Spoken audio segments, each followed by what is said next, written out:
Terima kasih Anda masih bergabung bersama kami dan kini kita ada di segmen Create Up dan sudah kembali bergabung rekan Keija 7 Oke. dan sekarang studio Create Up sudah kedatangan ada Mas Niko Wijaya, beliau adalah Chief Executive Officer dari BRI Ventures. Apa kabar Mas Niko?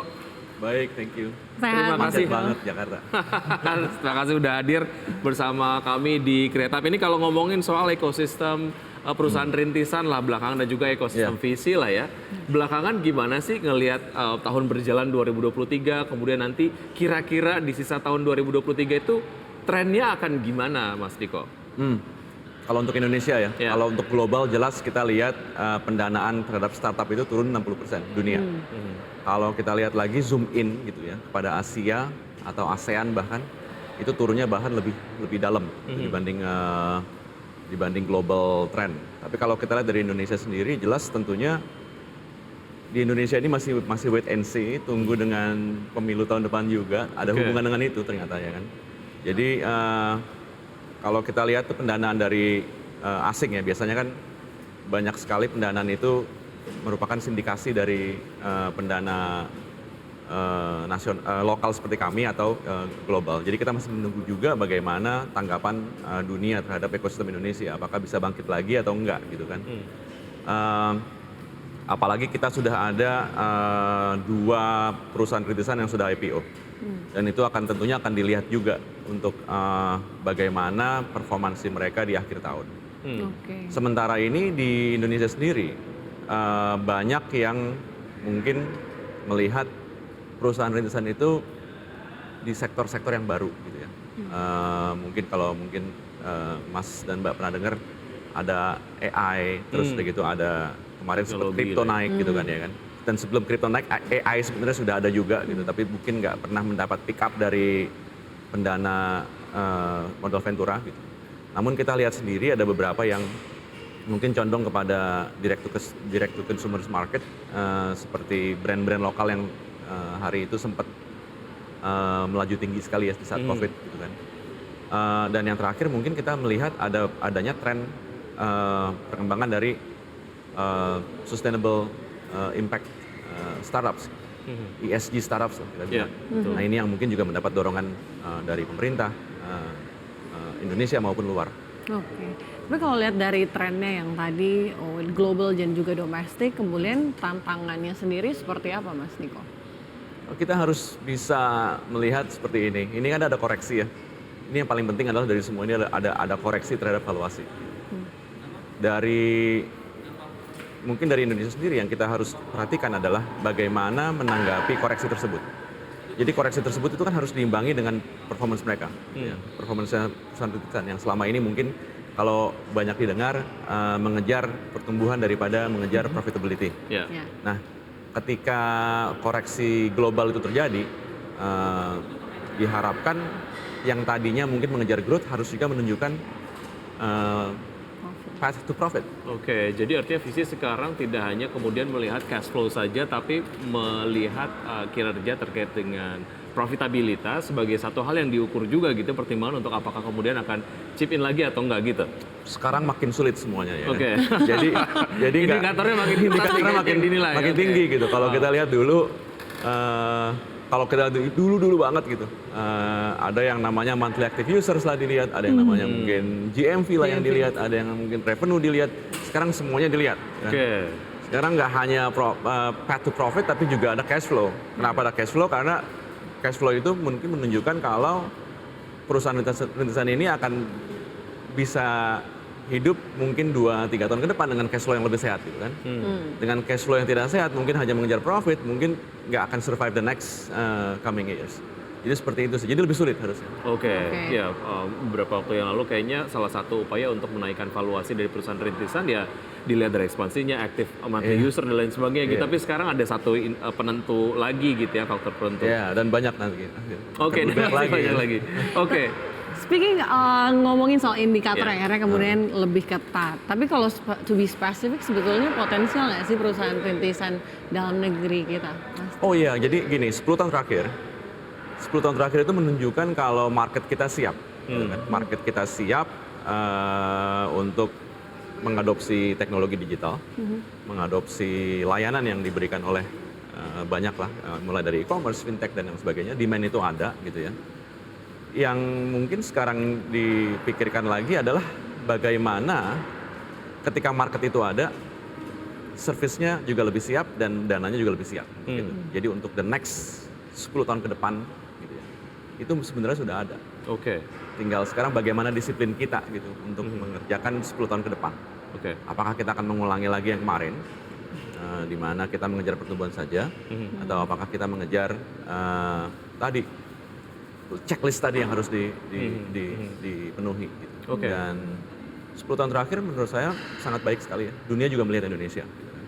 As one of the, Pak Presiden pun juga mengatakan kan, the biggest digital economy in Southeast Asia, dan the biggest emerging digital economy in Asia kan, atau dunia bahkan. Dan menurut saya ini sesuatu yang menjadi apa tuh istilahnya, validasi. Saya mulai karir ini kan 10 tahun yang lalu ya, di mana saat itu kalau saya presentasi mengenai e-commerce, banyak orang yang nggak, tapi kan nggak besar. Gitu. Masih shady. Masih shady. Tapi kalau sekarang udah makin jelas.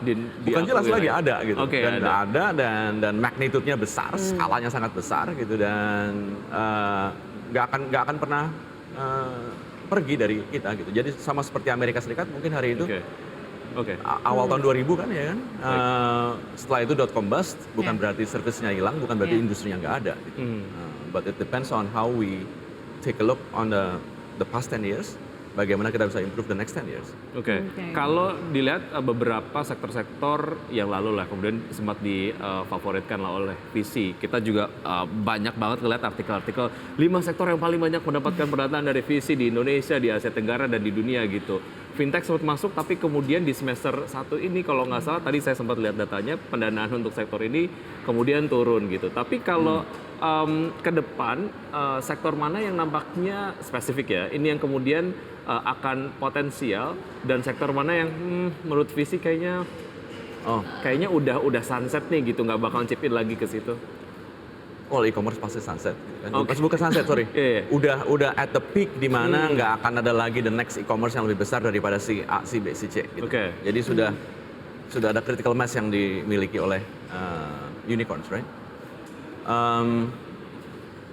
Tapi ini mungkin pertanyaannya reflect kembali nih 10 tahun yang lalu juga sama. Gitu. Apakah yang akan booming di Indonesia itu e-commerce, fintech, atau yang lain? Jadi hari ini ada beberapa visi atau beberapa modal ventura yang dikatakan ESG investment, ya kan, di mana mungkin seluruh dunia juga mengarah ke sini. Jadi kita lihat dari tren dunia juga, nggak mungkin kita separate sendirian di sini.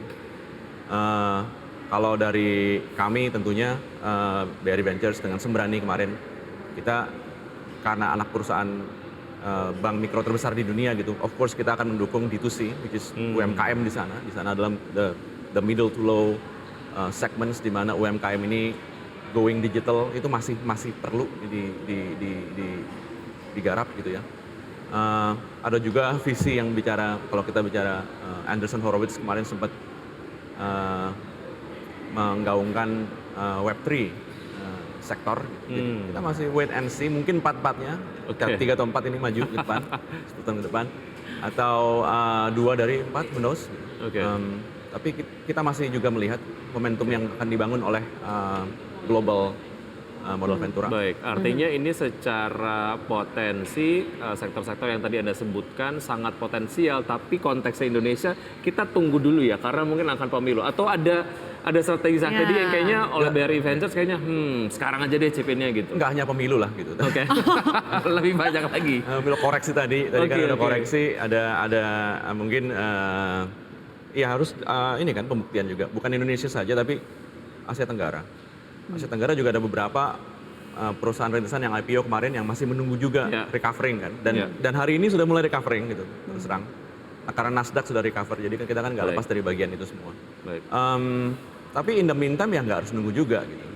Kalau dari kami ada Sembrani Nusantara yang kemarin sempat juga kita juga ada dividen kemarin gitu kan. Jadi kita nggak hanya main dari multiple exit, tapi juga ada profit yang bisa dibagi gitu. Jadi mungkin untuk sementara ini kita bisa melihat ini gitu ya, dan merenungi ini dan memperbaiki ekosistem di Indonesia ini mau jadi apa sih? Apakah kita akan mirip Amerika Serikat, apakah kita akan mirip Cina, apakah kita akan mirip ekosistem seperti di India. Ya. Maybe kita gabungan dari semuanya atau mungkin berbeda sama sekali dari semuanya. Atau mungkin kita bisa mengambil tadi local wisdom di Indonesia kan sangat beda banget gitu. Oke. Ya. Oke, jadi memang masih nggak bisa lihat tunggal aja kali ya. Ya, ada banyak hal yang memang apa ya? Banyak. Dipertimbangkan lah Iya, ya untuk a lot of momentum yang kayaknya bisa mempengaruhi dari dalam negeri secara regional ASEAN juga itu determines kayaknya ya Wiki ya. betul menentukan. Baik, Mas Niko, ada yang ingin disampaikan lagi mungkin terakhir sebelum kita closing? Ya boleh. Ya. Sedikit. Ya. Mungkin kita masih baru gitu. Kita baru mungkin ekosistem perusahaan rintisan di Indonesia itu baru satu cycle sejak 2011 gitu kan. So, this is new. Kalau compare sama Amerika Serikat itu dari tahun 70-an gitu. Itu contohnya Baru gitu satu kan. cycle ya, Nah, masih panjang masih panjang, perjalanannya. masih harus dipelajari lagi Ya. gitu. Cina kita lihat dari tahun 90-an. India apalagi gitu kan 90-an juga. Jadi kalau kita lihat mungkin kita masih optimis banget kok.